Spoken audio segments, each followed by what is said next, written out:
Je m'appelle Lionel Destromo, je dirige un festival du livre qui s'appelle Lire en poche à Gradignan, en banlieue bordelaise. J'ai plutôt publié de la poésie et de la critique littéraire jusqu'à peu. Et donc cette année est paru mon premier roman aux éditions La Manufacture de Livres, qui s'appelle Gueule d'ombre.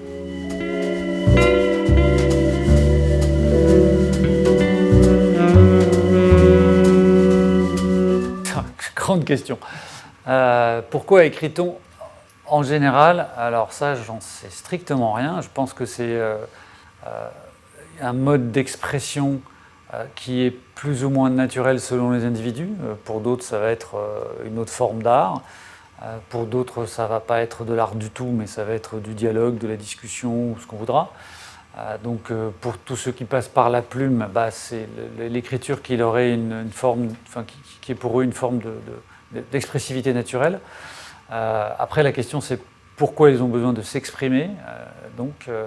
Là, je pense que pour ce qui me concerne, en tout cas pour le roman, puisque les expressions, à mon sens, ne sont pas les mêmes selon les genres littéraires dans lesquels on travaille.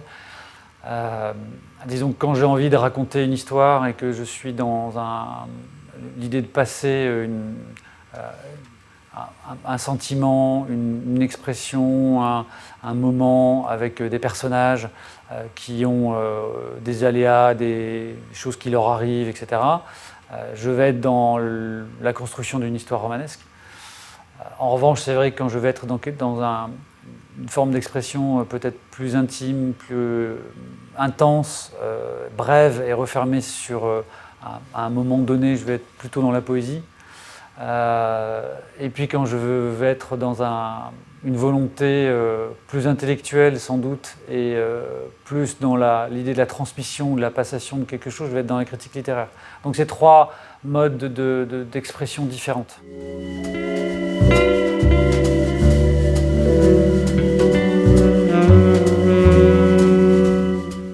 Alors pour l'histoire de ce roman, c'est une longue histoire, parce que en fait c'est un premier roman, certes, mais qui était dans un tiroir depuis très longtemps. Il a été écrit il y a 20 ans.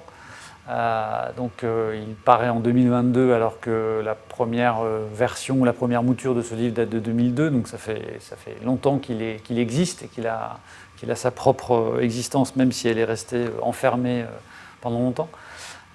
Pourquoi le roman noir? Sans doute parce que pour moi, c'est un des genres littéraires qui permet le plus de choses, c'est-à-dire qui n'est pas axé sur une volonté historique comme le roman historique, qui n'est pas forcément, on va dire, avec des oripeaux d'imaginaire spécifiques comme la fantaisie, la SF, etc. Et en même temps qui est une littérature de genre qui, par l'intermédiaire de la narration, du romanesque, de destin qu'on va mêler, on va pouvoir toucher des sujets de société X et variés. Ça peut être des sujets politiques, ça peut être des sujets sociétaux, ça peut être des sujets climatiques. Il y a toutes les variations possibles imaginables. Et donc, par le biais d'une intrigue qui va être une forme de moteur qui va emmener le lecteur avec lui, avec elle, avec cette intrigue-là, le roman noir permet de développer un certain nombre de points de vue, tout en étant dans ce champ du romanesque qui est une forme rythmique, on va dire, qui prend le lecteur avec elle.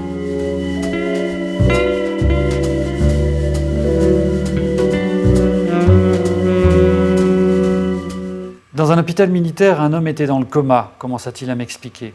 Un ancien soldat renversé par un taxi quelques mois avant la fin de la guerre et qui n'avait jamais repris connaissance depuis presque 1 an et demi. On ne savait de lui que ce qu'indiquait sa carte d'identité militaire retrouvée dans son portefeuille. Les informations habituelles, un nom, Carlus Turney, un matricule, un numéro d'unité de combat, un grade de 2e classe et une réaffectation provisoire. Avec ces éléments, l'armée pensait pouvoir retrouver aisément sa famille. Ce ne fut pas le cas. Aucun des Turney contactés ne connaissait ce Carlus et aucun ne le reconnut en lui rendant visite. La première hypothèse émise par le ministère fut celle d'une faute d'orthographe au moment de l'incorporation. Ils contactèrent donc, sans plus de succès, les Turney AI, Turney EY, Turney ET, Turney E, Tourney AI, etc. Le colonel accentuait et épelait la finale de chaque nom. J'ai eu envie de sourire, mais je m'abstins. Seconde hypothèse, cet homme se serait engagé sous un faux nom, pratique peu commune mais plausible. Une prison de Pristine avait été à moitié détruite par un bombardement et quelques évadés en cavale avaient choisi l'armée pour se cacher de la justice pendant la durée du conflit. Peu d'entre eux revinrent vivants du front, sinon un célèbre héros national qui fut gracié par le gouvernement pour acte de bravoure. Je ne sais plus combien de bons hommes il avait liquidé, celui-là, mais c'était un bel exemple, une vraie réhabilitation dont le pays pouvait s'enorgueillir. Je gardais la remarque pour moi et je commençais à me demander si on ne voulait pas que je fasse du légume dans le coma un nouveau héros de ce genre, quand le colonel m'avertit qu'on suspectait Turney d'être un déserteur au moment de son accident.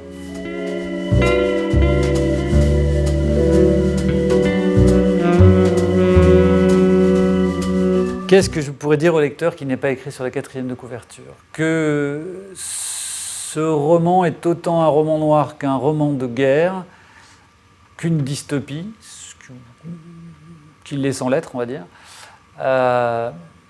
et qu'un point de vue sur l'absurdité de la condition humaine.